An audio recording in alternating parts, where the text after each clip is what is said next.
Alrighty, so on this channel I have often spoken about how, in my opinion, the best passport in the world could arguably be the Irish passport. And a lot of people in this audience, a lot of people who are subscribed to this channel, they have often commented that they are Irish citizens, they are getting Irish citizenship, or they've just received their Irish citizenship. In fact, I've made a very good friend with someone who found me through this video who is also a dual Irish-American citizen, and in today's video I'll be going over the pros and cons of Irish citizenship. Starting off with the pros, there are many pros to talk about in this video, and I'm going to start off with the fact that Ireland is the only country in the world, you're going to hear this a couple of times in this video, that maintains freedom of movement with the European Union and the United Kingdom. The European Union because Ireland is a member of the EU, and the United Kingdom because they are a member of the Common Travel Area. So pretty much Brexit didn't really impact Irish citizens' free mobility to travel across the UK and the rest of Europe. The British passport doesn't have this. The British passport is technically a Common Travel Area passport, but you do not have free movement to the European Union. Any other European Union passport doesn't have free movement to the UK. This is certainly a unique thing that is Ireland exclusive. This is something that only Irish citizens have, and it's something that is very desired in my opinion, because with the Irish passport you can technically have one passport and be well diversified in a way that other people might require two passports. You know, if you are someone from the Czech Republic but you also want access to the UK, then probably British citizenship would be the route to go. However, Irish citizens do not need to worry about what passport they need to enter in which country. They can just use their Irish passport. It's very well respected on the international sector, and you're not going to have a lot of trouble moving to any other country in Europe or the UK. Another one would be that on the international sector, if we take a look at the visa requirements map, you can see that the Irish passport is one of the strongest passports in the world. Let's ignore freedom of movement for now, since I've already talked about that. Let's take a look at visa requirements, visa-free access across the international sector. You will see that the Irish passport is not one that's going to hinder you from getting into many countries without a visa. Most countries, it's either ESTA, ETA, or I don't know, some other electronic travel authority before arrival, or it's full-on visa-free, where you just pull up to the country, show them your passport, and they just let you in after a few questions. So the Irish passport, no, it isn't a passport where they're going to look at you and ask a lot of questions about, hey, look, where'd you get this?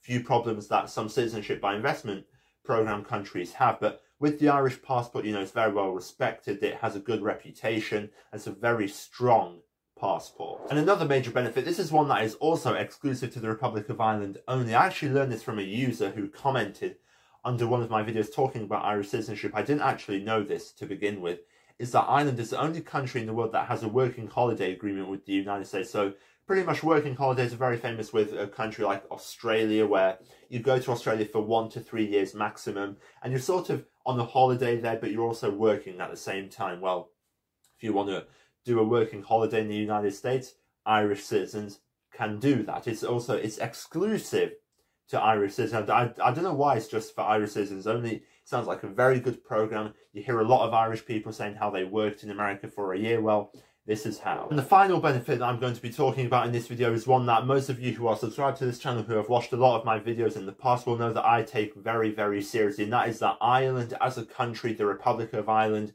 allows dual nationality, which to me is absolutely monumental. It's one of the strongest passports in the world, it's one of the best passports in the world, and the fact that they allow dual nationality means, in my opinion, that they care about your human rights there. So the fact that they allow dual nationality is very good. You know, you naturalise in Ireland, you're not going to have to worry about giving up your other passport so long as your other citizenship also allows dual nationality. And now moving on to the cons, there aren't a lot of major cons to talk about. There is only one kind of con that I think is important to talk about, because Irish citizenship isn't the simplest to keep after naturalisation, especially if you live abroad. Basically, Ireland basically has a law where if you have naturalised in the country and become an Irish citizen, but then you live outside of the country for more than 7 years as an expat or maybe travelling or whatever, then there is a chance you might lose your Irish citizenship or have it revoked because you haven't been in the country for more than 7 years. However, there is a very simple fix to this. You just have to apply for a glorified retention permit. It's called a declaration of intention to retain Irish citizenship. It's very simple. It's a very easy thing to do. I've made a whole video talking about it, how you can do it. I've also linked the form under that video. But you know, if you are someone who's looking to get Irish citizenship and you didn't necessarily know this, that you have to declare if you live out the country that you want to maintain Irish citizenship, then be sure to click that video. I have it linked down below in the description. Other than that, you can certainly see that the benefits certainly do outweigh the cons. You know, there are about 3 or 4 benefits that I mentioned in this video and only one con that isn't really the end of the world. You know, it's not something like where they don't allow dual nationality or something horrendous like that. So the con isn't really that bad in my opinion. The Irish passport is still one of the best passports in the entire world, and this one mini con doesn't change that whatsoever. Let me know whether you are thinking about getting Irish citizenship, and if you like this video, you can click right here, subscribe to get some information on YouTube, and if you want to follow me on my other social medias, you can follow me on Instagram, X and Rumble. They're all linked down below in the description.